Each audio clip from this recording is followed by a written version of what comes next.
In this video, I will show you how to use Instagram map feature on your device. So to get started, first make sure your Instagram app is up to date.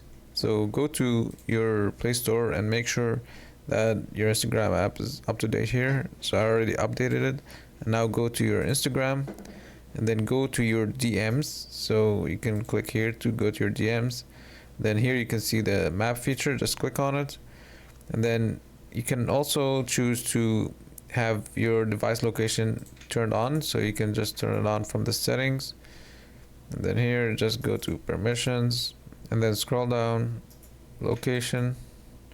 And then here you can ask, or you can just allow while you're using the app.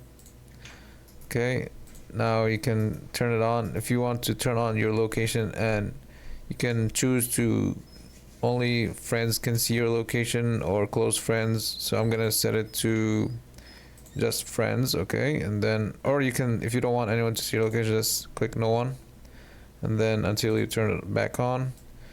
And then here you can see if your friends are online and they're using Instagram, you can see their live location on on the map. You should be able to see, like, when your friends are online, their live location, and they should be able to see your location if you have enabled it.